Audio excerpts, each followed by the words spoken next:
महाभाग भवतः कचिदात्मना परितुषति शरीर आत्मा मानस एव वा। आत्मा मानस एव वा। हे पाराशर पुत्र, हे महाभाग, તમારા ચહેરા ઉપર શાની ચિંતાઓ છે? આ દુખી શા માટે થયા છો? કઈ વાતનું દુઃખ છે તમને? તમે દુખી થયાનું મૂળ કારણ શું છે?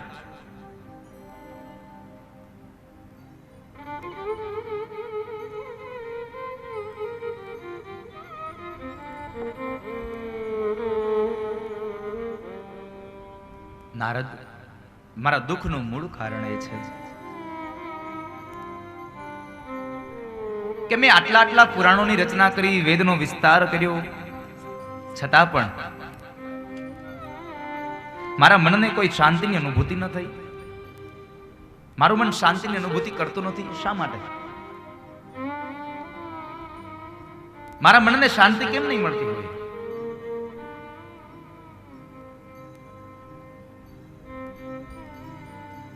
મારા મનને શાંતિ મળે એવી કઈક કૃપા કરો ને.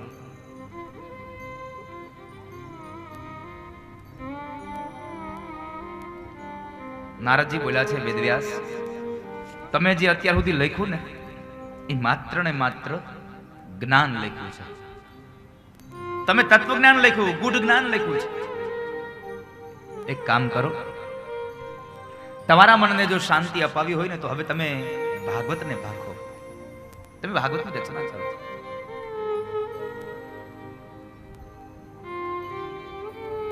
તમે ભાગવતને ભાખો. હવે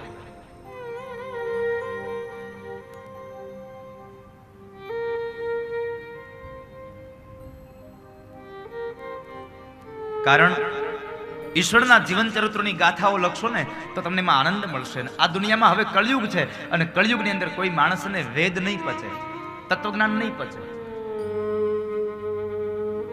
માટે તમે હવે ઈશ્વરના નામનો કોઈક મહિમા ગાઓ, ભગવાનના નામનો મહિમા ગાઓ.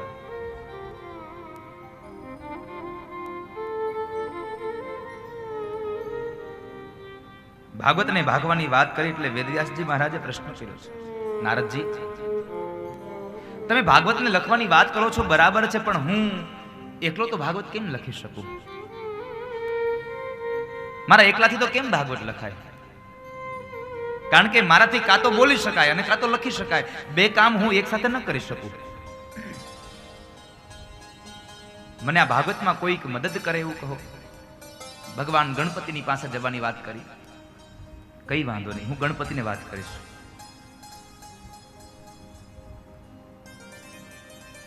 પણ એ સમયે વેદવ્યાસ મહારાજે એક પ્રશ્ન નારદને કર્યો છે, નારદજી, મારે આપને એક પ્રશ્ન કરવો છે.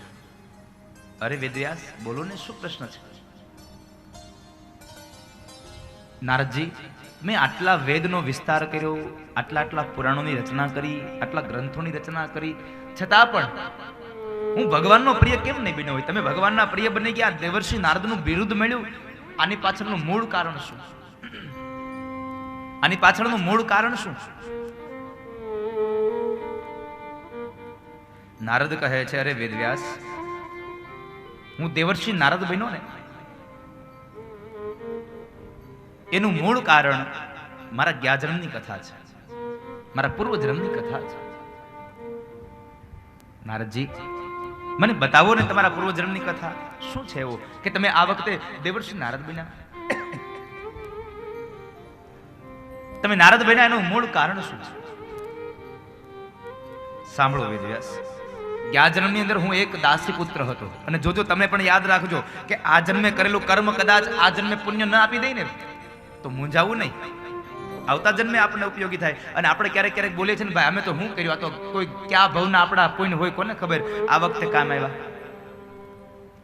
આ જન્મમાં પુણ્ય કરતા જાજો, જેથી કરી આવનારા સમયમાં તમને કામ આવે. આવનારા સમયમાં આવનારો જન્મ આવનારા જન્મની અંદર તમને કામ આવે એટલા માટે આ જન્મે પુણ્ય કરવા. આપણને આડા ન આવે ને તો કાંઈ નહીં, આપણા છોકરાઓને આડા આવશે. ક્યારેક ક્યારેક આપણે કહીએ છીએ ને, મુસાફરીમાં ગયા હોઈએ અને કોઈ અકસ્માત થાય, પણ એ અકસ્માતમાં આપણને કશી જ ઈજા ન થાય, આપણું કંઈ અહિત ન થાય. એટલે આપણને કોઈ પૂછે એટલે આપણે શું કહીએ? અમારા ગવઢિયાના પુણ્ય હતા ને એટલે અમને આમને આડા આવ્યા, ગવઢિયાના પુણ્ય અમને આડા આવ્યા. ગવઢિયાના પુણ્ય અમને આડા આવ્યા. આપણે કોઈ દી નથી કીધું કે અમને ગવઢિયાના 5 લાખ રૂપિયા આડા આવ્યા. બેંકમાં કદાચ લાખો રૂપિયા પડ્યા હોય, એ આપણને આડા ન આવે. આપણને કોઈક જગ્યાએ આપણી રક્ષા થાય તો આપણને ગવઢિયાના પુણ્ય આડા આવે.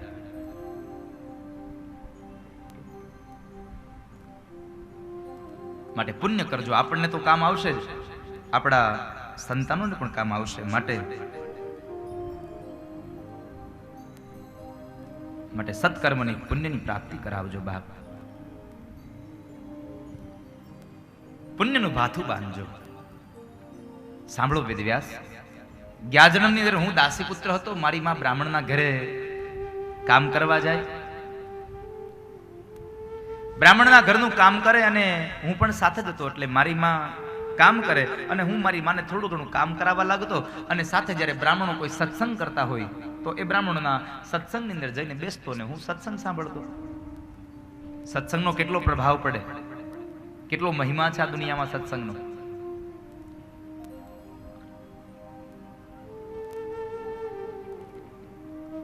સત્સંગનો બહુ મહિમા છે આ દુનિયામાં. સત્સંગથી માણસનું આખું જીવન પરિવર્તિત થઈ જાય. સત્સંગથી માણસના જીવનનો આખો એક માર્ગ બદલાઈ જાય, આખી દિશા બદલાઈ જાય.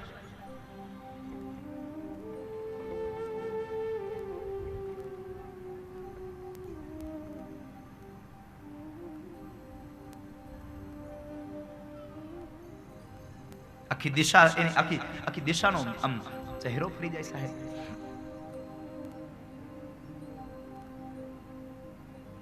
હું તમને ગઈ કથાની જ વાત કરું અને સત્ય ઘટનાઓ, કે સત્સંગનો કેટલો લાભ, આ કથાનો કેટલો ફાયદો થાય. એક યુવાન પતિ પત્ની હતા. આ 3 ભાઈઓ, ત્રણેય અલગ અલગ રહી. એના મા બાપે 3 ભાઈઓથી અલગ રહી. અમારી જિંદગીમાં બીજો દાખલો બન્યો આવો સાહેબ. એક પેલા બેરડી મુકામે રૈયાણી પરિવારની કથા હતી ત્યારે પણ આવો પ્રસંગ બન્યો, અને આજે મારી સુરતની કથા પૂરી થઈ એટલે ગઈકાલે પણ આ પ્રસંગ બન્યો. એક કે એ પરિવાર 3 ભાઈઓ અલગ રહે, એના મા બાપ અલગ રહે. પણ કથા સાંભળીને સૌથી નાનો ભાઈ, એને એટલું આમ કથાનું લાગી આવ્યું. એ માણસ કથાના ચોથા દિવસે એની પત્નીને લઈને મારા ઉતારે આવ્યો. દાદા બોલો ને ભાઈ, અમે 3 ભાઈઓ છીએ.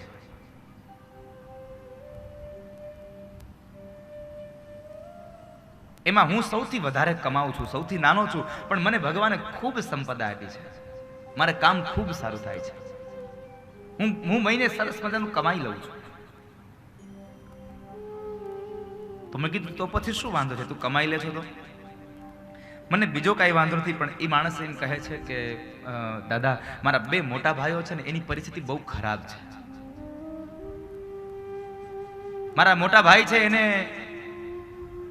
ડાયમંડનું કામ કરતા કરતા એના કમરનો દુખાવો થઈ ગયો. હવે એ પોતે પણ કામ નથી કરી શકતા, લાંબો સમય બેસી નથી શકતા. એનો પરિવાર માંડ માંડ ચાલે છે. મારા બીજા નંબરનો ભાઈ છે એ પણ કામે જાય છે, પણ થોડું કામ ઓછું થાય છે, એટલે એનો પરિવાર એ માંડ કરીને ચાલે છે બસ. અને મને ભગવાને ખૂબ આપ્યું છે. પણ બન્યું છે એવું કે મારા પત્ની છે એ મારા પત્ની જરાક બધા લોકોની સાથે રહેવાની ના પાડે છે. મારા મા બાપે નોખા રહી છે, એટલે એમના પત્નીને મેં બોલાવ્યા, બેન અહીંયા આવો. એમના પત્ની એ સમયમાં આ સમય ગર્ભવતી છે, સગર્ભા નારી છે. એટલે મેં એને પ્રશ્ન કર્યો, બેન શું વાંધો તને દીકરા? તારા સાસુ સસરા તને સાથે રહી, તારા જેઠ જેઠાણી સાથે રહી, તો શું વાંધો તને? એટલે બેને એવું કીધું, દાદા મને બીજો કોઈ વાંધો નથી, મારા ઘરવાળા ખૂબ કમાય છે, પણ સ્વભાવથી માણસો નથી મેચ થતા.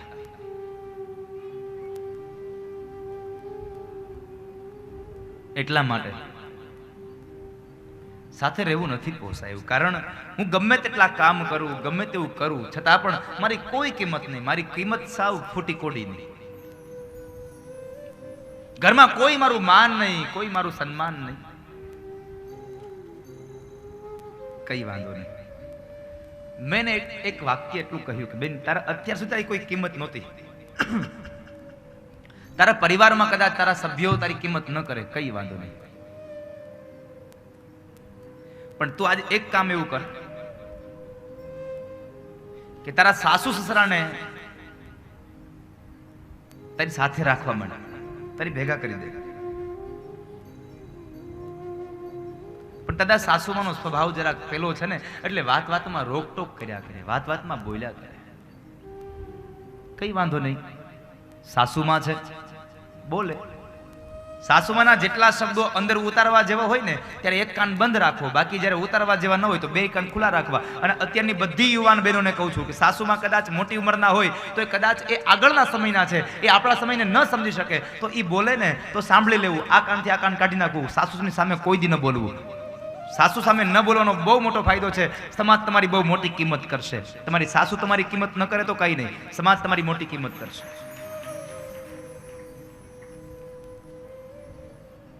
કારણ કે પહેલાના રૂઢિ પ્રમાણેના માણસો હોય તો છરાક એ આપણા સમયને ન સ્વીકારી શકે, એક્સેપ્ટ ન કરી શકે, તો કોઈ ચિંતા ન કરવી. પણ સાસુની સાથે ન બોલવું કોઈ દિવસ, એની સામે બોલવું નહીં. પણ આપણે થાય છે એવું, હાહુની સામે બોલવાનું બંધ નથી કરતા, આપણે હાહુની હારે બોલવાનું બંધ કરી દઈએ છીએ. કામ પૂરતું જ વાત કરીએ. તમે એટલી એની સેવા કરો, એટલા એને અનુરૂપ થઈને રહો કે સાસુ તમારી બહાર જાય ને, તમે 2-5 દિવસ તમારા પિયરમાં મળવા જાઓ ને તો સાસુ તમને ફોન કરવી જોઈએ, દીકરી તું આવતી રહે, અહીંયા મને ગમતું જ નથી અહીંયા તારા વગરનું. આવું જીવન તમારું હશે ને તો સમાજ તમારી નોંધ લેશે સાહેબ. પણ થાય છે એવું, મને સાસુથી કહેવાય જ કેમ? અત્યારના આપણા ભણેલા ગણેલા બધી યુવાન દીકરીઓ થઈ ગઈ ને એટલે એ સહન ન કરી શકે, મને કહેવાય જ કેમ? અરે સાસુ છે, બોલી જાય તો બોલી જાય, બે આ કાનથી આ કાન. એટલે મેં એટલી વાત સમજાય કે દીકરા તારો આજ સમય છે તારા સાસુ અને સસરાને ભેગા રાખવાનો. કાલ સવારે કદાચ તારે ત્યાં દીકરો થશે, મોટો થશે, તમારા બે માણસની વૃદ્ધાવસ્થા આવશે અને તમારો દીકરો અને તમારી દીકરાની પત્ની બે અલગ થઈ જશે, તમને સાચવશે નહીં અને તમે બે એકલા રહેતા હશો તો તમને કેટલી આમ કેટલી વેદનાઓ હશે. દાદા સાચી વાત છે. તો મેં કીધું આ તમારા મા બાપને વેદના નહીં હોય? અને એ જ સમયે દીકરીની આંખમાંથી અશ્રુ પડ્યા, મારા ઉતાર્યો, દીકરીની આંખ અશ્રુથી ભરાઈ ગઈ અને એ જ સમયે એના પતિને કીધું કે આજ શાંતિથી બાપુજીને બાને આપણી ઘરે લઈ આવો, હવે મારા સાસુ ને સસરા મારી ભેગા રહેશે, એ અલગ નહીં રહે. આ કથા આખો માણસનું જીવન પરિવર્તિત કરી દે. અને એને આ છેલ્લા દિવસે સ્ટેજ ઉપર આવીને વિચાર કરો, લાખો માણસોની મેદનીમાં સ્ત્રીએ સ્વીકાર લીધું કે અત્યાર સુધી મને નહોતું સમજાયું પણ હવે મને સમજાયું કે સાસુ ને સસરા ભેગા હશે તો કેટલો ફાયદો થશે. બાળકોને રમાડતા હશે, બાળકોની સાર સંભાળ કરતા હશે. માટે સાસુ ને સસરાને ભેગા રાખજો. અત્યારે મારે આંગળી ઊંચી નથી કરાવી, પણ જેટલા બહેનોના સાસુ સસરા જુદા રહે છે ને એને ભેગા લઈ આવજો હવે. અને તમે તમારા સાસુ સસરાને ભેગા નહીં રાખો ને તો યાદ રાખજો, તમારી દીકરાની વહુ એમ જ કહે છે મારા હાહુ મારી ભેગી નહીં, તમે અલગ થાઓ.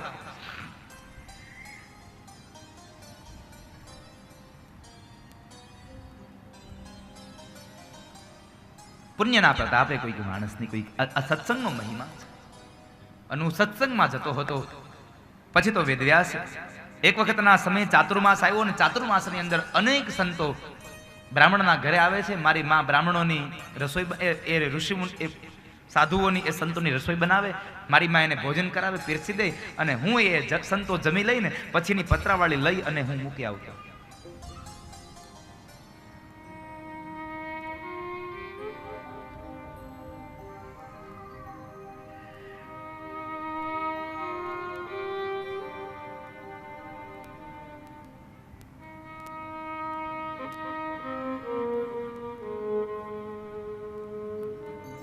એમાં એક વખતના સમય બન્યો, સંતોનો સત્સંગ સાંભળતા સાંભળતા એક વખત મેં સંતોનો એ જૂઠી પતરાવાળીને લઈ અને હું જ્યાં મૂકવા ગયો તો મને જરા વિચાર આવ્યો કે આ સંતોનો જમેલો પ્રસાદ છે, આ તો મહાપ્રસાદ કહેવાય, લાવ ને મહાપ્રસાદ લઈ લઉં. મહાપ્રસાદને લેવાની ઈચ્છા જાગી.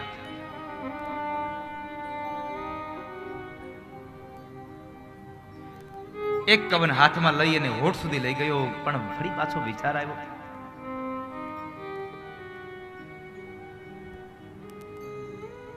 કે કોઈકનો જૂઠો અનાજ પૂછ્યા વગર ન ખવાય, કોઈકનું જૂઠું અનાજ પૂછ્યા વગર ન ખવાય. એટલે મેં એ પતરાવાળી લઈને સંતો પાસે ગયો અને સંતોને પ્રશ્ન કર્યો, બાપજી આ પ્રસાદ હું લઉં, આ પ્રસાદને હું ગ્રહણ કરું? સંતોએ ખબર નહીં કેમ હા પાડી, એટલે સંતોએ મને પ્રસાદ લેવાની હા પાડીને હા પાડતાની સાથે જ મેં પ્રસાદને જાય એક કવન મારા ઉદરમાં પધરાવ્યો ને તો મારા પેટમાં જતાની સાથે મારા ભવના પાપ બળીને ભસ્મ થયા હોય ને આવી અનુભૂતિ મને થવા લાગી છે. મેં ગઈકાલે વાત કરી હતી મહાપ્રસાદની, ફરી પાછો આજે કહું છું. વરસડા પરિવારના આંગણે જેટલા પણ સભ્યો, જેટલા પણ ભક્તો આ કથાને સાંભળવા આવો છો ને, આ તમામ વ્યક્તિઓ અહીંયા મહાપ્રસાદ બપોરનું ભોજન લઈને જાજો. કારણ મહાપ્રસાદનો મહિમા છે, તમારા જીવનના પાપો હશે એ બધા પાપને આ મહાપ્રસાદ બાળી નાખશે. માટે ભગવાનનો મહાપ્રસાદ લઈને જાજો બાપ. આ વરસડા પરિવારને ભાગ્યશાળી બનાવજો, પુણ્યશાળી બનાવજો.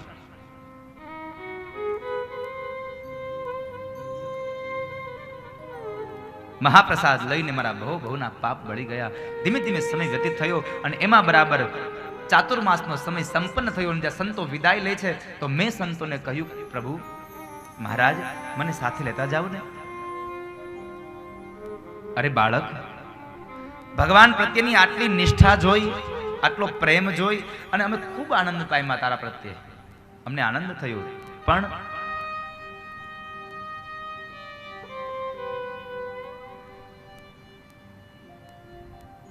એટલું સાથે કહીએ કે બાળક, તારે અત્યારે ભગવાનની ભક્તિ કરવા કરતા પણ તારું એક જીવનનું કર્તવ્ય બાકી છે, તારા જીવનની એક ફરજ બજાવવાની બાકી છે. અરે પ્રભુ મહારાજ, મારી કઈ ફરજ, મારું કયું કર્તવ્ય?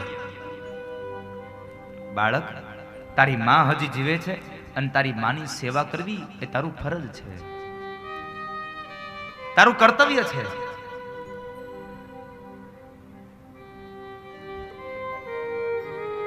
તારા પરિવારની સેવા કરવી, તારા માની સેવા કરવી. પણ લે, અમે તને આ વાસુદેવ ગાયત્રી મંત્ર આપીને જઈએ છીએ. આ વાસુદેવ ગાયત્રી મંત્રનો તું પાઠ કરજે અને તને ભગવાનની અવશ્ય પ્રાપ્તિ થશે, તને પરમાત્મા મળશે.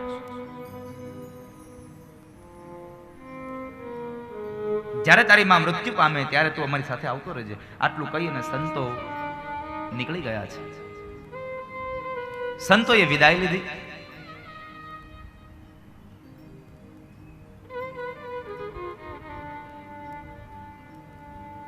સંતોએ વિદાય લઈ આ બાજુ બાળક પોતાની માની સેવા કરે, વાસુદેવ ગાયત્રી મંત્રનો પાઠ કરે. ધીમે ધીમે સમય વ્યતીત થવા લાગ્યો અને એ સમયે એક વખતના સમયે બરાબર વેદવ્યાસ મારી માં સાંજના સમયે ગૌશાળામાં ગાયને દોહવા જાય છે અને જ્યાં ગાયોને દોહવા ગઈને તો મારી માના પગની અંદર એક સર્પ આવ્યો. સર્પની ઉપર પગ પડ્યો અને એ સર્પે મારી મને ડંખ આપ્યો. મારી માં મૃત્યુ પામી છે. માં મૃત્યુ પામીના વાત સાંભળી આંખમાંથી અશ્રુની ધારા વહી. દુઃખ લાગ્યું કે માં મરી ગઈ, પણ એક બાજુ એક વાતનો આનંદ હતો કે આજ મારું કર્તવ્ય સંપન્ન થયું. હવે મને ભગવાનની ભક્તિમાં કોઈ નહીં રોકી શકે. હવે હું ભગવાનની ભક્તિ કરી શકીશ.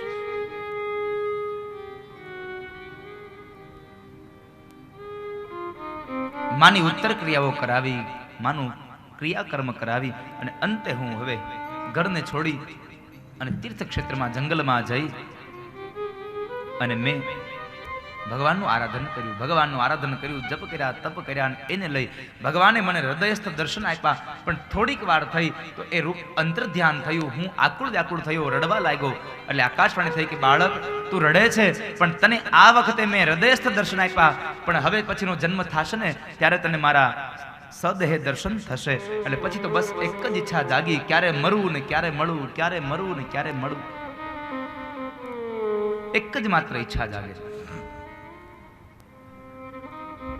એમાં ધીમે ધીમે સમય વ્યતીત થવા લાગ્યો અને બ્રહ્માજીનો દિવસ સમય પૂર્ણ થયો અને રાત્રિના સમય જ્યારે શ્વાસ પાછા ખેંચાયા ત્યારે આખું જગત એમાં સમાયું, હું પણ એમાં સમાઈ ગયો.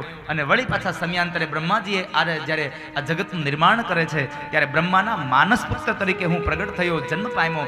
દેવતાઓએ મને 7 સુરની વીણા આપી અને એ વીણાની અંદર હું નારાયણ નારાયણ નારાયણ નામનો ઉદ્ગાર કરતા લાગ્યો અને હું દેવતાઓનો પ્યારો બન્યો અને મને બિરુદ મળ્યું દેવર્ષિ નારદ. સત્સંગનો મહિમા હશે, આવનારો જન્મ પણ તમારો સુધરી જશે, ભગવાનના પ્રિય બની જશો તમે. આવનારો સમય ખૂબ પવિત્ર હશે, આવનારો સમય તમારો મંગલ હશે, આવનારો જન્મ તમારો મંગલ બની જશે. આ કથાને સાંભળી અને વેદવ્યાસ અતિશય આનંદ પામ્યા. અંતે દેવર્ષિ નારદે ચતુશ્લોકી ભાગવત ભગવાન વેદવ્યાસને આપ્યું કે લ્યો વેદવ્યાસ, આ ચતુશ્લોકી ભાગવત હવે તમે આ ભાગવતને તમે ભાખો. મૂળ 4 શ્લોકનું ભાગવત છે અને ભાગવતની મૂળ ઉદ્ગમ સ્થાન આદિનારાયણ છે. આદિનારાયણના મુખારવિંદમાંથી એ ભાગવતનો મહિમા પ્રગટ થયો. ચતુશ્લોકી ભાગવત ભગવાન નારાયણે બ્રહ્માને આપ્યું, બ્રહ્માએ સનત કુમારોને આપ્યું અને સનત કુમારોએ દેવર્ષિ નારદને આપ્યું, નારદે વેદવ્યાસને આપ્યું. એટલે વેદવ્યાસે 4 શ્લોકના 18,000 શ્લોક બનાવ્યા, મહાપુરાણ બનાવ્યા. વિસ્તાર કરવો હોય તો એનું ધર્મ એનું કર્મ છે. અને એ ભાગવતની રચના થઈ. ભાગવત એ ભગવાનનું વાંગમય સ્વરૂપ છે. અને કેવું ભાગવત લખાયું તો કવિ પુરુષોત્તમ દાસ લખે છે, આંબોય ખંડ ભુવન થી ઉતર્યો,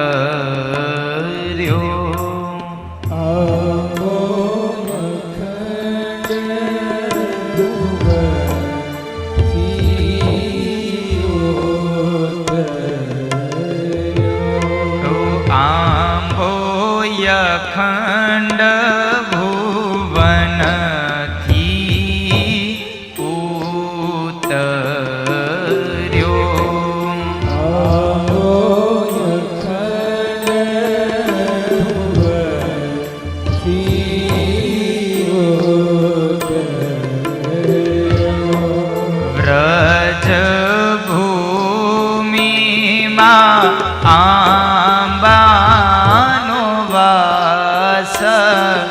સખી રે આંબો રોપિયો,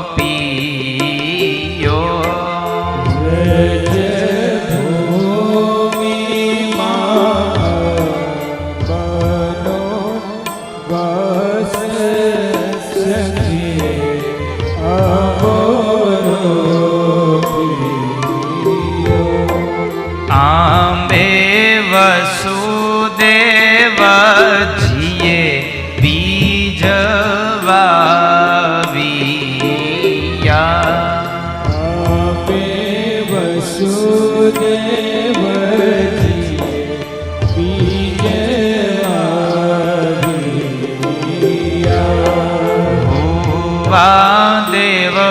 દેવકીજી ક્ષેત્ર પ્રકાશ સખી રે આંબો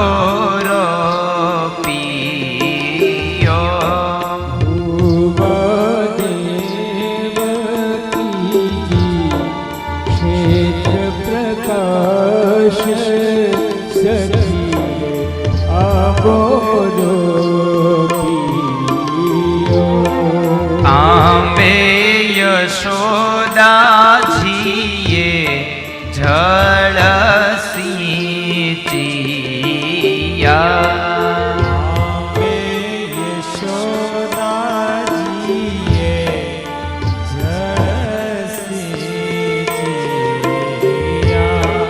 નંદ ગોપાયા બાના રખેવાળ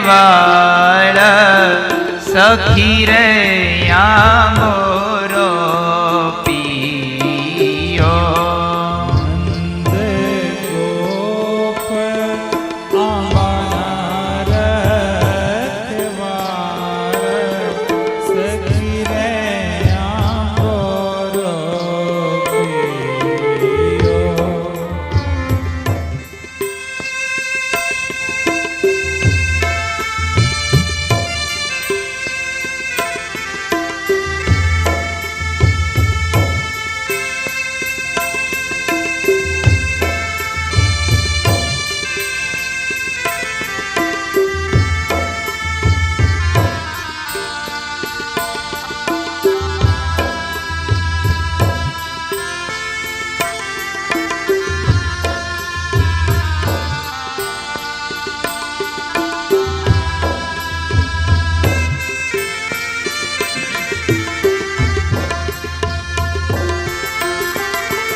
બ્રહ્માજીએ તે ચાર પત્ર લખિયા.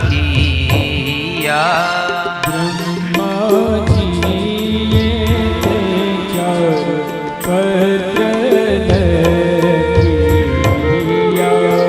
મુનિ નારદે કીધી છે જાણ સખી રે મોરો પિયો. મુનિ નારદે કીધી છે જાણે સખી મોરો પિયો. વ્યાસ મુનિએ તે ચાર પત્ર કર્યા.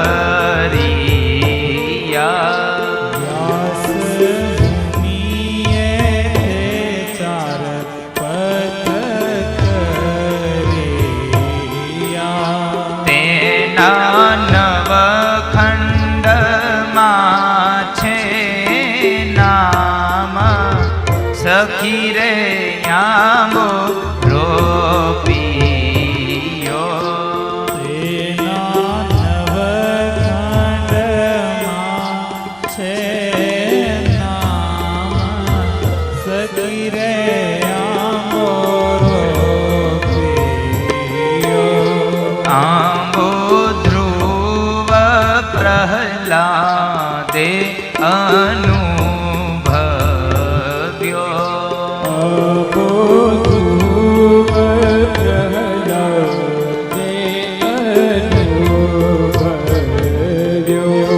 તેની સેવનારી છે વ્રજની નાર સખી રે મોરો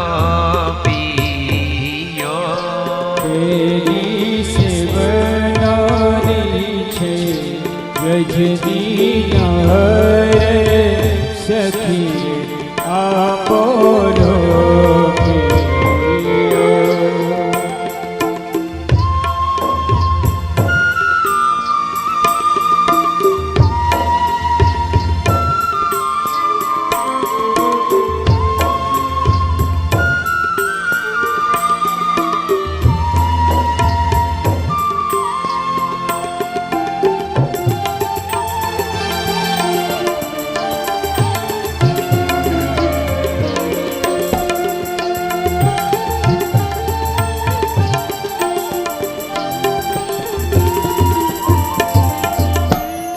દ્વાદશ સ્કંદયાબાના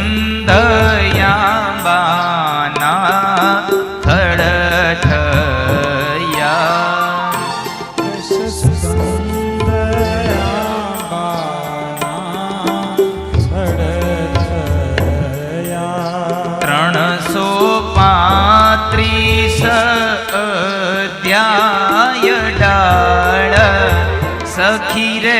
યામોરો પિયો 135 અધ્યાય છડાળ સખી રે આંબો પિયો 18,000 શ્લોક નાયા બે તીરથયા 18,000 શ્લોક નાયા બે તીરથયા 500 લક્ષ અક્ષરયા બે પાન સખી રે યામોરો પિયો 500 લક્ષ અક્ષર આપે પાન સખી આંબોરો પિયો કલ્પ વૃક્ષ લઈ આંબો તુજીયો કલ્પ વૃક્ષ લઈ આંબો તુજીયો એની 14 ભુવનમાં છે છાય સખી રે યામોરો પિયો એની 14 ભુવનમાં છે છાય સખી આંબોરો પિયો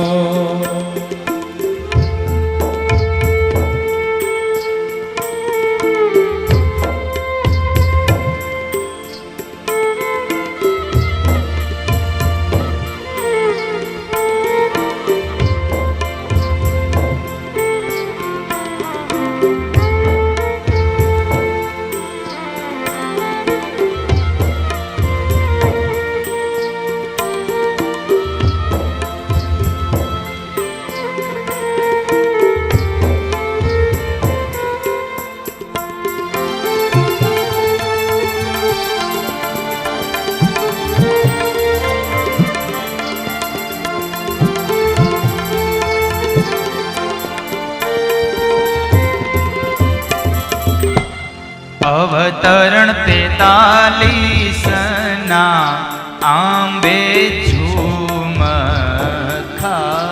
અવતર 43 ના આંબે ઝુમખા શ્રીમદ ભાગવત યાંબાના ફળ સખી રે યામોરો પિયો શ્રીમદ ભાગવત આંબાના ફળ સખી આંબોરો પિયો તે ફળ શુકદેવજી વેડીને લઈ ગયા એ ફળ સુખદેવજી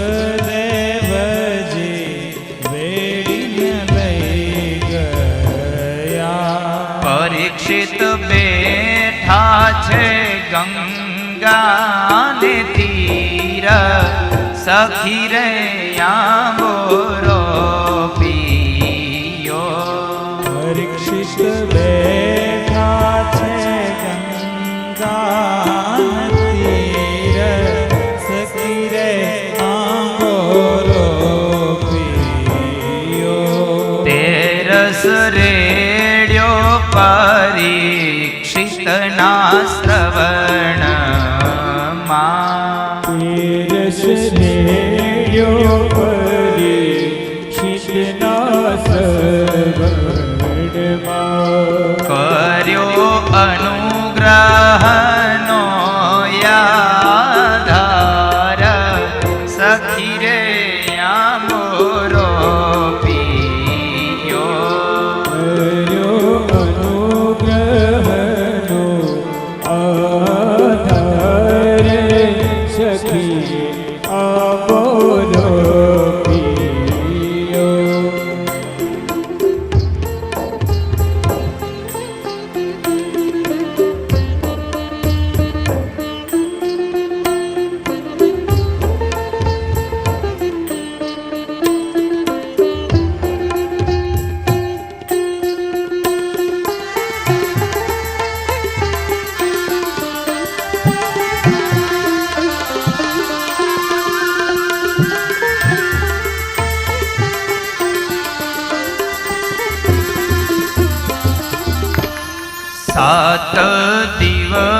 શ્રી કૃષ્ણ પદ મળ્યું.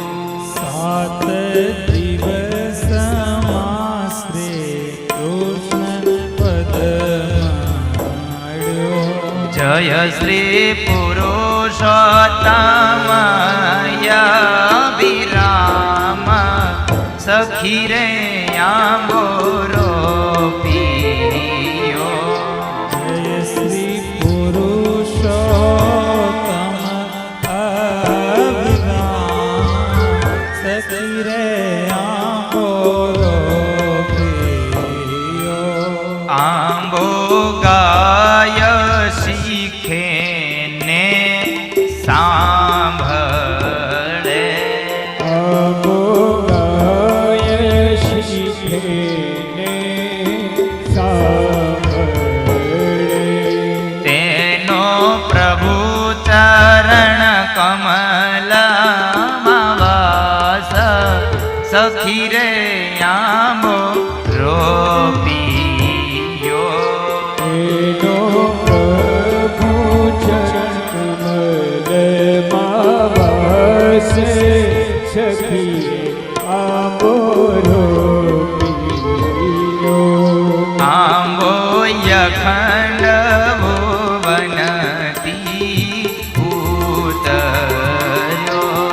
આંબો યખંડ ભુવનથી ઉતર્યો.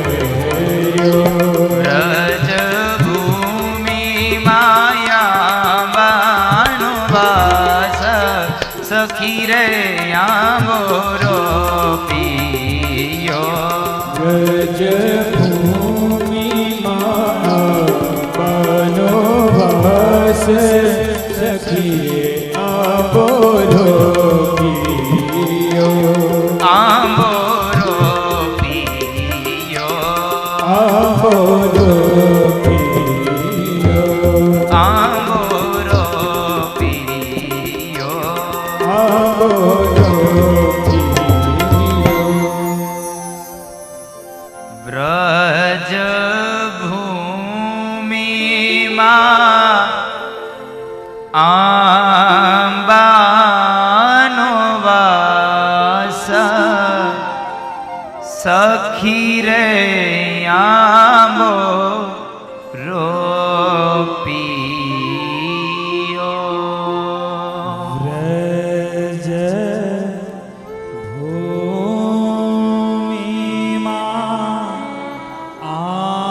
આંબાનો વાસ એ સખી રે આંબો રોપ્યો.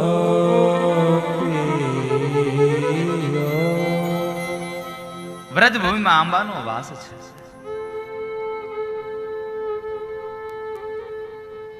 ભાગવતનું આરંભ એ આલેખન થયું. ભગવાન વેદવ્યાસે ભાગવતની રચના કરી.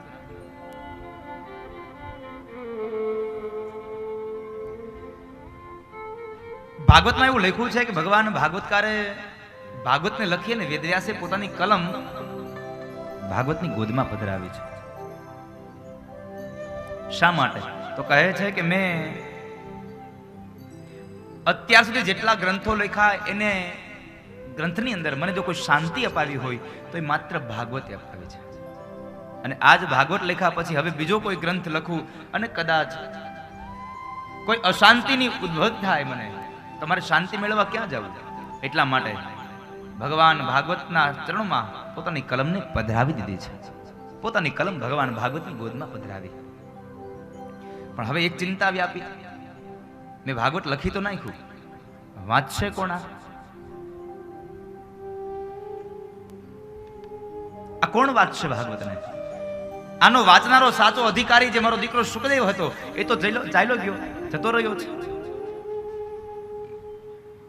કોણ ભાગવતને વાંચશે? અને જો કોઈ ભાગવતને વાંચશે નહીં તો ભાગવતનો શું મહિમા રહેશે?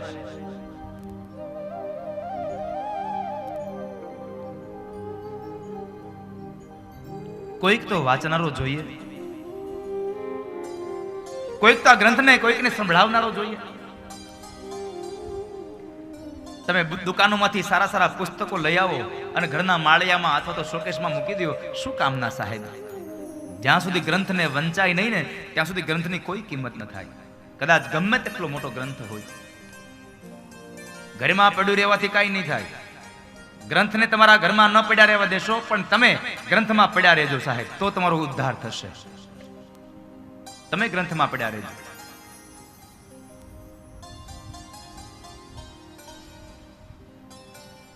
વિદ્યાસ મહારાજે વિચાર કર્યો, અંતે પોતાના ગ્રંથ પડ્યો ન રહે એટલે પોતે શુકદેવને પાછો લાવવા માટે કયો ઉપાય?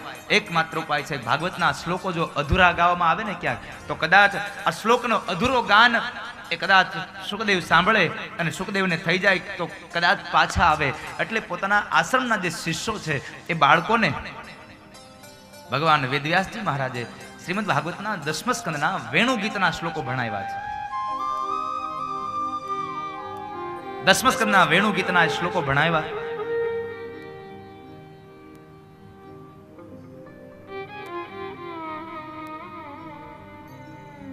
અને એ શ્લોકો ભણાવ્યા તો ખરા, પણ સાથે એક ઉદ્દેશ આપ્યો છે કે બાળકો, તમે જ્યારે જંગલમાં જાઓ ત્યારે તમારે આ ભાગવતના શ્લોકોનું ગાન કરવાનું. પણ કઈ રીતે ગાવાના? તો કહે છે અધૂરા ગાવાના. આ શ્લોક તમારે સંપન્ન ગાવા, આ શ્લોક તમારે અધૂરા ગાવા. અને કોઈ માણસ આવીને એમ પૂછે કે ભાઈ તમે આ આખો શ્લોક કેમ નથી ગાતા, અને એમ કહે કે મારે સાંભળવો છે, તો તમારા શ્લોક સંપન્ન પૂર્ણ ગાવાનો, નહીં તો અધૂરા શ્લોકનું ગાન કરવાનું. ભલે ગુરુદેવ, જેવી આપની આજ્ઞા. એક વખતના સમય બાળકો જંગલમાં ગયા છે યજ્ઞકાષ્ઠ ભેગા કરવા માટે, અને એ યજ્ઞકાષ્ઠને ભેગા કરતા કરતા આ ભગવાન વેદવ્યાસના શિષ્યો એ ભાગવતના 10મા સ્કંદના વેણુ ગીતોને ગાય છે.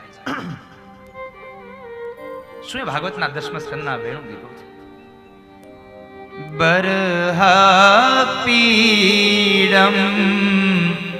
નટવર વપુ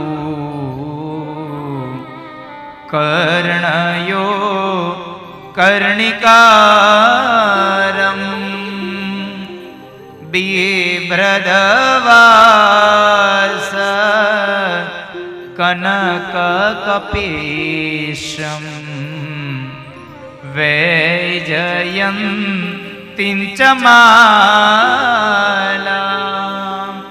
રંધ્રાનવેણો રધરસુદયા પૂરયન ગોપવૃંદે વૃંદારણ્યમ સ્વપદરમણમ પ્રાવિશદ ગીતકીર્તિ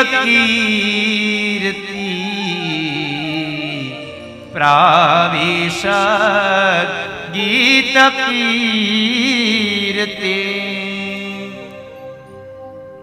અધૂરા શ્લોકો ગાય વળી આગળ જાય, અધૂરા શ્લોકો ગાય વળી આગળ જાય. એમાં બરાબર આગળ ગયા ને એમાં શ્લોકનું ગાન કરે. બરહા પીડમ નટ વરવપુ કર્ણયો કર્ણિકારમ બિભ્રદવાસ કનક કપિશમ વૈજયંતિમ ચ માલા. આટલું ગાયન વળી આગળ વયા જાય. એમાં સુખદેવજી મહારાજના કાને અવાજ પડ્યો કે આ તો મારા ઠાકુરનો શૃંગાર છે, આ તો મારા હરિને કોઈ શણગારે છે, મારા કનૈયાને કોઈ શણગારે છે. આ પણ શણગાર કરે છે તો શું કામે નતું શણગાર? હજી મારા ઠાકુરના હાથમાં વાસળી ના આપી, મારા ઠાકુરના માથામાં મોર મુગટ ના આપ્યો.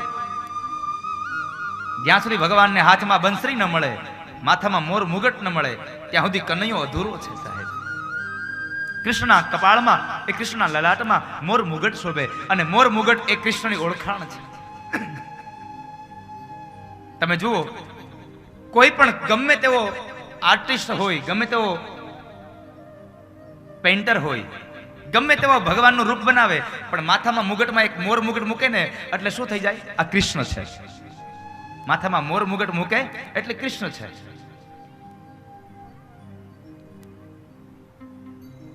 ગમે તેવો મુગટ હોય એના માથે પર મોર મુગટ, તમે મોર પીછ લગાવી દો એટલે મુગટ કૃષ્ણનો થઈ જાય સાહેબ.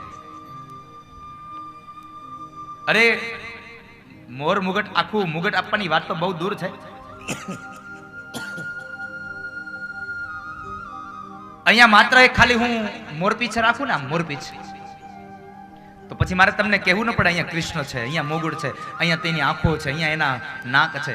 આપોઆપ તમારી જાતે જ તમારી સામે કૃષ્ણનો ચહેરો દેખાઈ જાય. હું અહીંયા માત્ર મોરપીછ રાખું.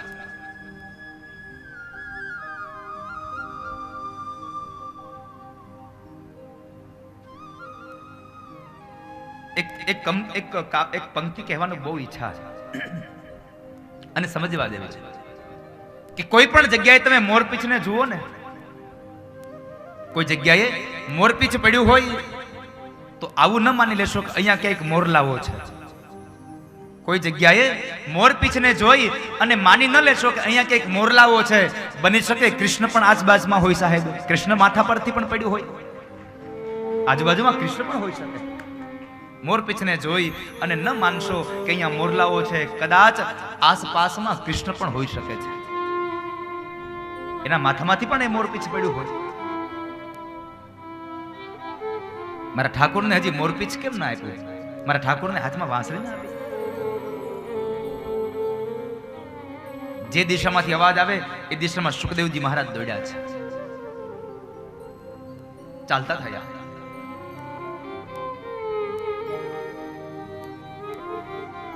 આવીને એ બાળકો જે ગાય છે ને એને બાળકોને પ્રશ્ન કર્યો, બાળકો આ શ્લોક તમે ગાઓ છો? હા મહારાજ અમે ગાઈએ છીએ. તો અધૂરા કેમ ગાઓ છો? આ શ્લોક તમને આખો નથી આવડતો? આવડે છે ને, તો ગાઓ ને, મારે સાંભળવો છે. અને વેદવ્યાસ મહારાજે કહ્યું હતું કે કોઈ માણસ એમ કહે કે મારે આ શ્લોકને સાંભળવો છે તો તમારે આખો શ્લોક ગાવો. સાંભળો મહારાજ. બરહાપીડમ નટવર વપુ કર્ણયો કર્ણિકારમ બિભ્રદવાસ કનક કપીશમ વૈજયંતિંચમાલા રંધ્રાનવેણો રધર સુદયા પૂરયન ગોપવૃંદે વૃંદારણ્યમ સ્વપદરમણ પ્રાવિશદ ગીત કીર્તિ પ્રાવિશદ ગીત કીર્તિ. આટલો શ્લોક જ્યાં સંપન્ન થયો ને કે ભગવાન કૃષ્ણની મૂર્તિ સુખદેવની સામે આવીને ઊભી રહી. એમ થયું કે લાવને મારા પધરાવી દઉં, પણ સુખદેવની મૂર્તિ, ભગવાનની મૂર્તિ મોઢામાં નહીં, ભગવાનની મૂર્તિ હૃદયમાં પધરાવાય અને ભગવાનનું નામ પોતાના મુખમાં પધરાવાય, ઈશ્વરનું નામ મુખમાં પધરાવાય. ભગવાનના નામનો મહિમા ગાયો. એક શ્લોકને સાંભળ્યો ને, સુખદેવજી મહારાજે પ્રશ્ન કર્યો કે હે ભાઈ આ એક જ શ્લોક છે? અરે મહારાજ આ તો અમારા ઠાકોરનો શૃંગાર હતો, અમારા ઠાકોરનું રૂપ હતું. ભગવાન કેવો રૂપાળો છે, ભગવાન કેવો દેખાય છે એની વાત હતી. અને ભગવાન રૂપાળો છે ને સાહેબ, જુઓ તમે કેવો રૂપાળો લાગે અહીંયા બેઠો છે તો. માથામાં મોર મુગટ શોભે, ગળામાં વૈજંતી માળા શોભે, હાથમાં મોર પીછ શોભે. ભગવાનનું રૂપ કેવું કાળું છે, કનૈયો કાળો છે, છતાં પણ કેવો છે? કામણગારો. એટલે તો પુનિત મહારાજે લખ્યું છે આરતીમાં, આપણે રોજ ગાઈએ છીએ, કામણગારા કાન કામણ બહુ કીધા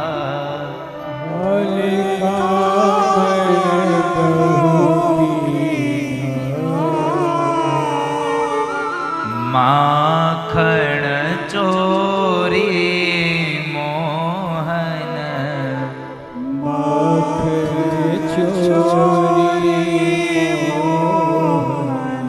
ચિત્ત ચોરી લીધા. ઓમ જય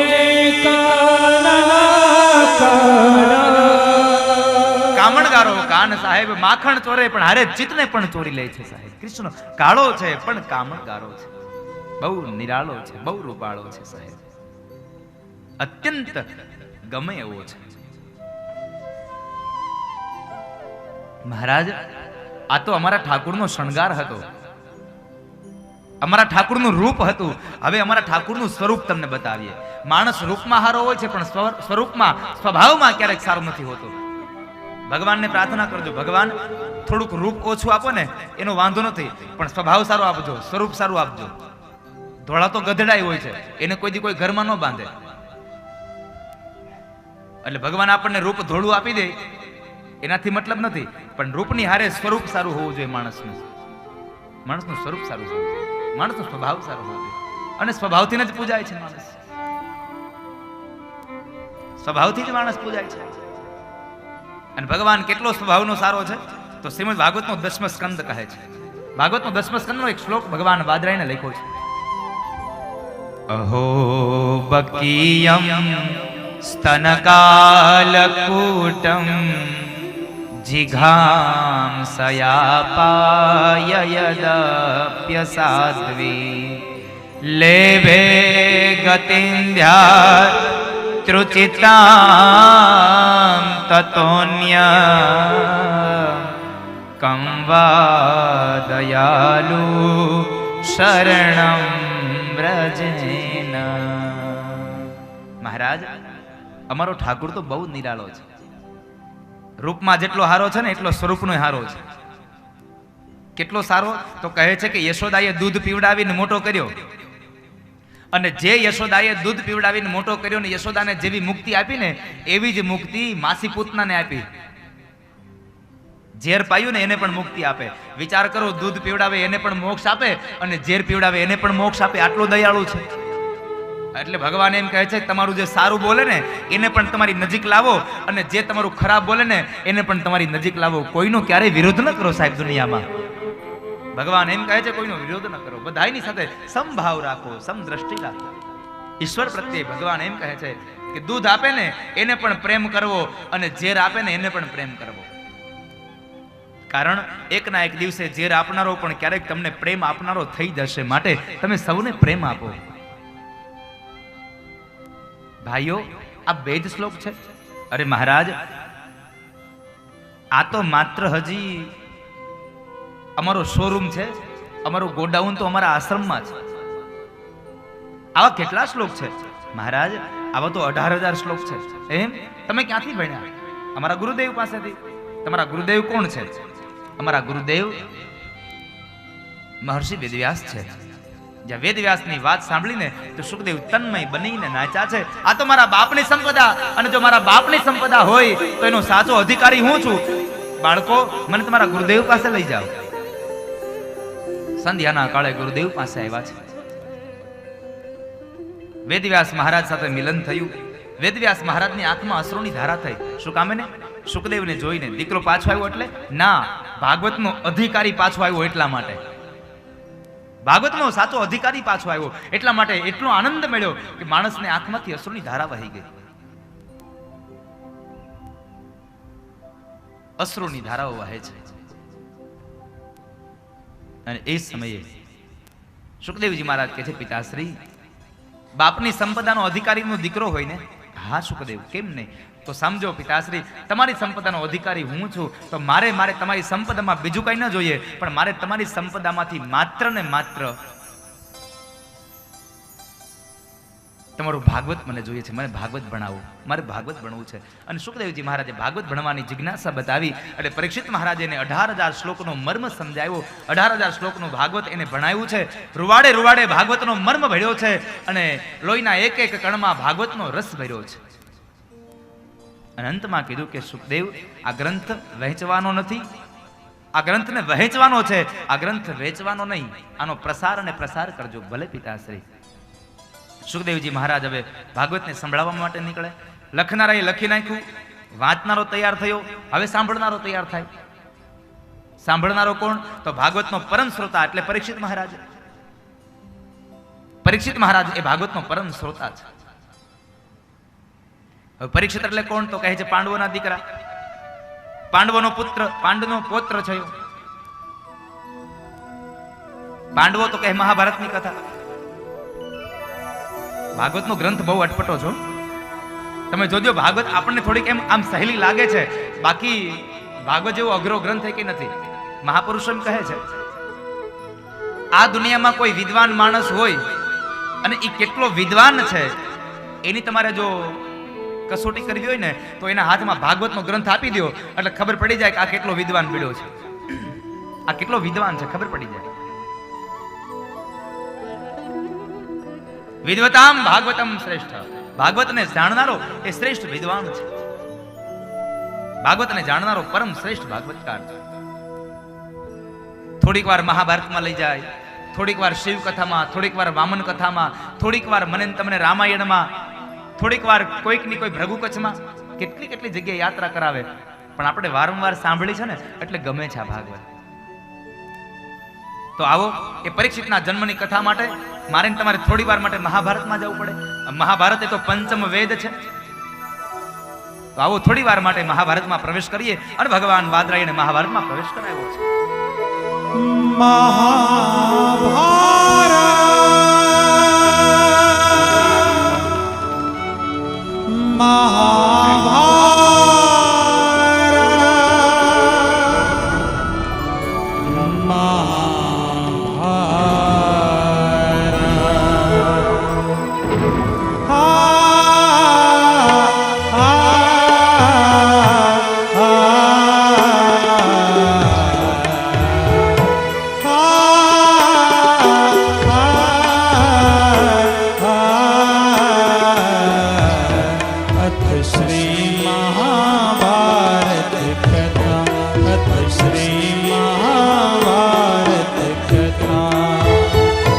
कथा है पुरुषार्थ की, स्वार्थ की, परमार्थ की. कथा है पुरुषार्थ की, स्वार्थ की, परमार्थ की. सारथी जिसके बने श्री कृष्ण भारत पार्थ की. शब्द दिग्घोषित हुआ जब सत्य सार्थक सर्वथा. शब्द दिग्घोषित हुआ.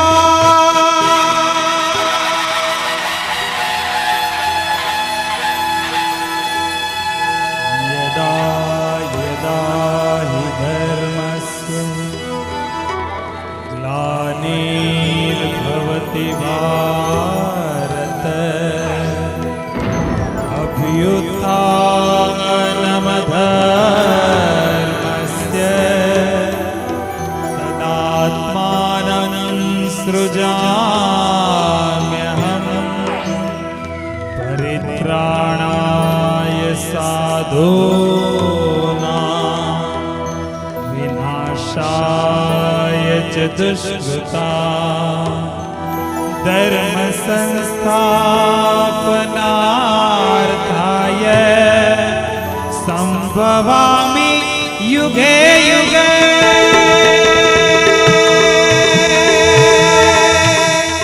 भारत की है कहानी सदियों से भी पुरानी. है ज्ञान की ये गंगा, ऋषियों की अमर वाणी. ये विश्व भारती है, वीरों की आरती है. नित नई पुरानी भारत की ये कहानी. महाभारत महाभारत महाभारत.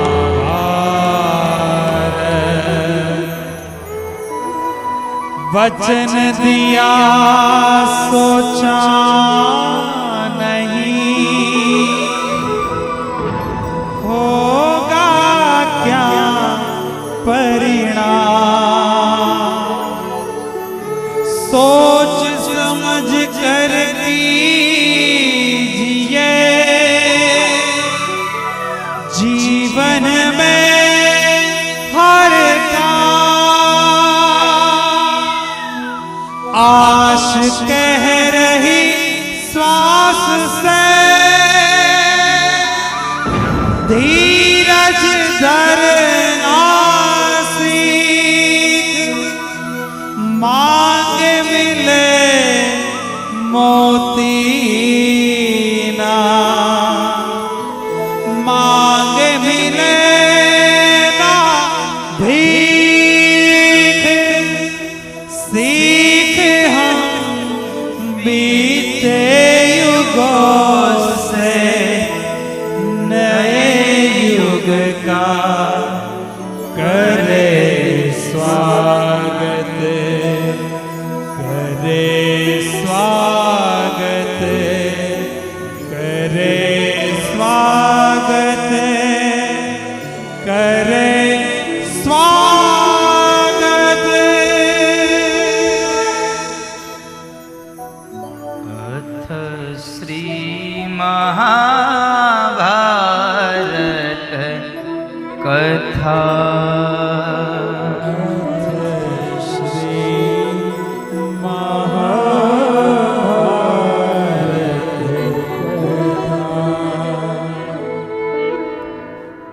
પરીક્ષિતના જન્મની કથામાં પ્રવેશ કરાયો.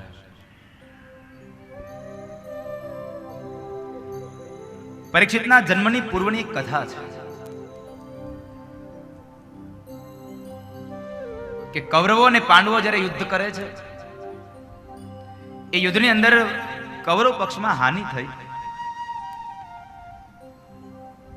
અને દુર્યોધનને જ્યારે ભીમસેનના ગદાના પ્રહારથી જાંગ તૂટ્યા છે, ઉરુ તૂટ્યા છે, આ ધરતી ઉપર એ ખૂબ યાતનાઓને સભર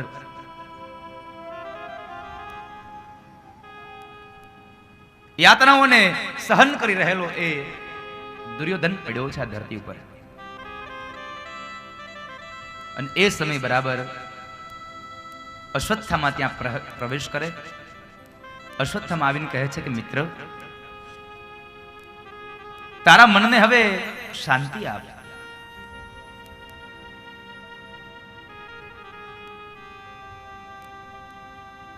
તારા જીવને શાંતિ પમાડ. ત્યારે દુર્યોધન કહે છે કે અશ્વત્થામા, જ્યાં સુધી આ ધરતી પર 5 પાંડવો જીવે છે ને ત્યાં સુધી મારા મનને શાંતિ ન મળે. તો શું 5 પાંડવો આ ધરતી પર ન રહે તો તારું મન શાંત પામશે? અરે અશ્વત્થામા, 5 પાંડવો આ ધરતી પર ન રહે તો મારું મન જરૂર શાંતિ પામે, પણ 5 પાંડવોને કોણ હણે? આ દુનિયામાં કોણ એવો છે કે 5 પાંડવોને હણી શકે? એ ગદાધારી ભીમસેન, એ બાણાધારી અર્જુન, કોણ મારે એને?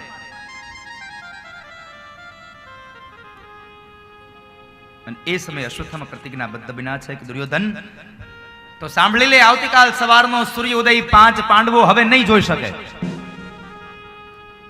આટલું કહી અને અશ્વત્થામા નીકળી ગયા.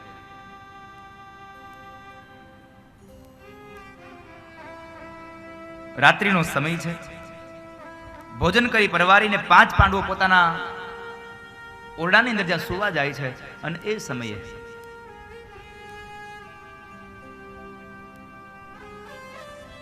ભગવાન કૃષ્ણ કહે છે, પાંડવો, તમારે આજે અહીંયા સુવાનું નથી, તમારે મારી સાથે ચાલવાનું છે. પાંડવો ભગવાનની સાથે ગયા.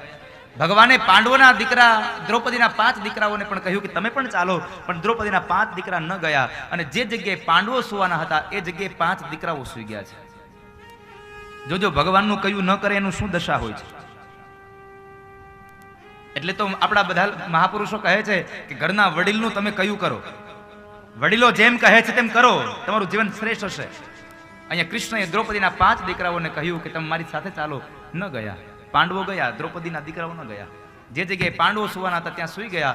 અને એ સમયે મધ્યરાત્રિ થઈ અને અશ્વત્થામા ખુલ્લી તલવારને લઈને આવે છે અને 5 વ્યક્તિઓને જે સુતેલા જોયા એને એમ થયું 5 પાંડવો છે. એટલે એક એક ખડગના પ્રહારથી મસ્તક ઉતારી લીધા છે અને 5 મસ્તકની એક ચોટલી બનાવી અને પાત્રમાં લઈ અને દુર્યોધન પાસે જાય છે. શું દશા થઈ? ભગવાનની વાત ન માની, જીવ ખોઈ બેઠા. માટે આપણે પ્રાર્થના છે મારી, ક્યારેક કોઈક વડીલ આપણને કોઈ સલાહ આપે ને, કોઈ સૂચન કરે, તો એની એ સલાહનું તમે સ્વીકાર કરજો. એમાં આપણું હિત હશે, આપણું એમાં કલ્યાણ હશે. એમાં આપણું શ્રેય હશે.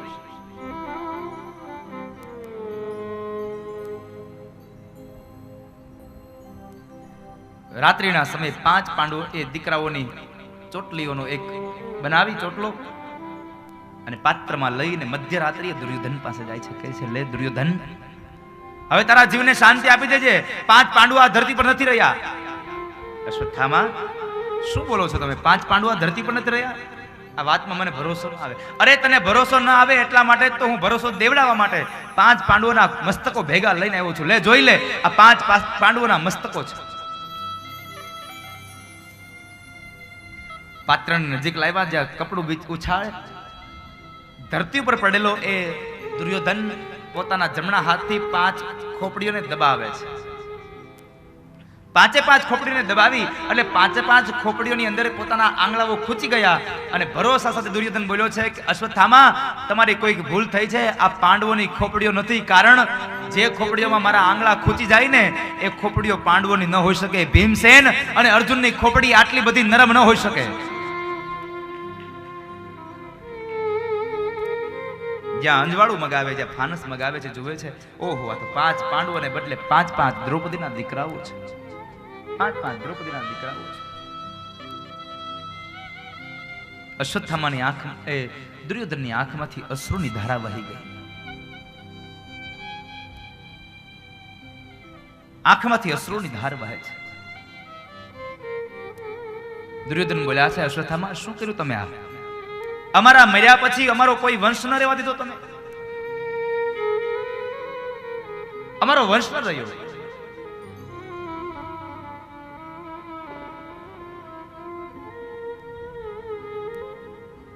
શું થાય હવે?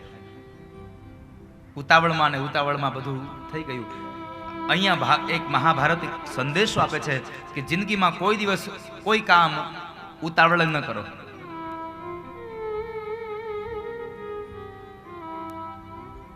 કામમાં તમે ધગશ રાખો, પણ કોઈ કામ ઉતાવળ ન કરો. ઉતાવળમાં કરેલું કામ તમને જિંદગી ભરનો પછતાવો આપશે. માટે ઉતાવળ ન કરશો ક્યારે. કોઈ પણ નિર્ણય લેવામાં ક્યારે ઉતાવળ ન કરવી. વિચારીને નિર્ણય લેવો. વિચારા વગરનો નિર્ણય તમને દુઃખ જ આપશે, બીજું કઈ નહીં હોય. પણ હવે શું થાય? આ બાજુ વહેલી સવારમાં દ્રૌપદી જાગે છે. દીકરાઓ જાગ્યા નહીં એટલે દ્રૌપદી દીકરાઓને જગાડવા માટે જ્યાં જાય છે, જ્યાં આમ પ્રવેશ કરે તો ઉમરાની અંદર લોહીના ખાબોચિયાઓ ભર્યા છે, રક્તની ધારાઓ વહે છે અને 5 દીકરાઓના ધડ છે પણ મસ્તક વિહોણા. આ જોઈને દ્રૌપદી અતિશય કલ્પાંત કરે, પોતાના મસ્તકને કપાળને દિવાલમાં પછાડ્યા છે.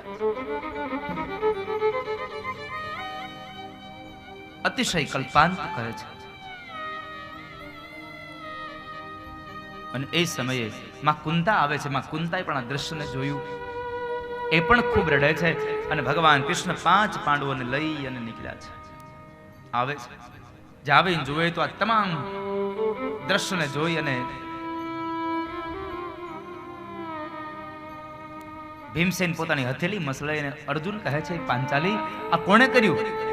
પતિદેવ, મને ખબર નથી મારા દીકરાઓને કોણે માર્યા, પણ જેને માર્યા ને એને ભર નિંદ્રામાં મારી નાખ્યા છે. ભર નિંદ્રામાં મારી નાખ્યા. મારા દીકરાઓ અંત સમય ભગવાનને યાદ નહીં કરી શક્યા હોય. મારા દીકરાઓ અંત સમય ભગવાનને યાદ નહીં કરી શક્યા હોય.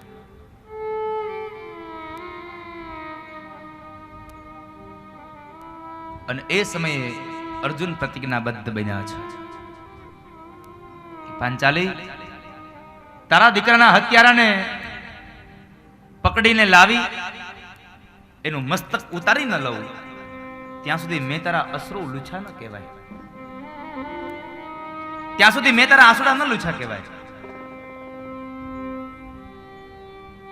ભગવાન કૃષ્ણને સાથે લઈ અને અર્જુન નીકળી જાય છે.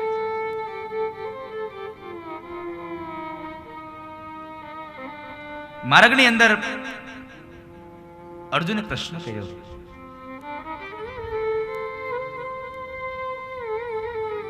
કૃષ્ણ, આ કોણે કર્યું છે આ કામ? આ કામ કોનું છે? અર્જુન, આ કામ અશ્વત્થામાનું છે.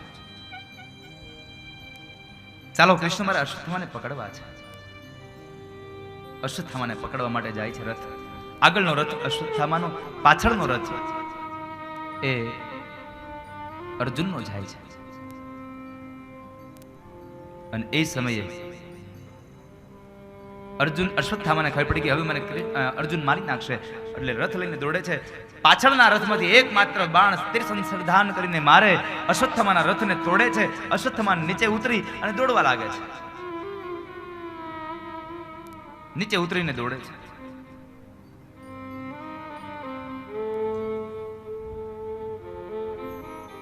અર્જુન પણ રથને ઉભો રખાવી નીચે ઉતર્યા છે. ભગવાનને કીધું, પ્રભુ રથ ઉભો રાખો. એટલે ભગવાને પ્રશ્ન કર્યો, અર્જુન, તારે અશ્વત્થામાને નથી પકડવો?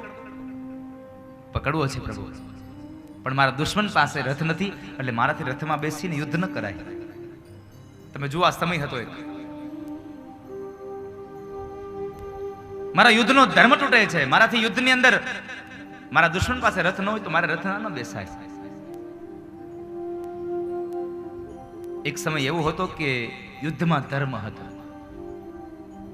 એ સમયમાં યુદ્ધમાં ધર્મ હતો, પણ સમય પરિવર્તિત થયો, કલયુગ આવ્યો ને, તો ધર્મની અંદર યુદ્ધ આવી ગયું સાહેબ. હવે ધર્મમાં યુદ્ધ આવી ગયું. અમે આ સંપ્રદાયના, અમે આ સંપ્રદાયના, અમે આ નામના, અમે આ નામના, અમે આ તેના, અમારી આગાદી, અમારી આગાદી. સાહેબ, ધર્મમાં યુદ્ધ ક્યારેય ન લાવશો. એકના એક સંપ્રદાયમાં કેટલા વિભાગો સાહેબ. ભગત, ધર્મની અંદર યુદ્ધ આવી ગયા. ક્યાંથી આ બધું બગડ લઈ આવ્યા તમે? ક્યાંથી લઈ આવ્યા બધું? કળિયુગ આવ્યો, કળિયુગ માથા પર અસવાર થયો. અમે આના શિષ્યો, અમે આના શિષ્યો. અરે સાહેબ, તમે શિષ્યો ગમે તેના હોવ, પણ તમે ભગવાનના ભક્ત છો, આ ક્યારેય ન ભૂલશો. તમે કા ભારત વર્ષના એકમાત્ર માણસ છો, એ ક્યારેય ન ભૂલશો.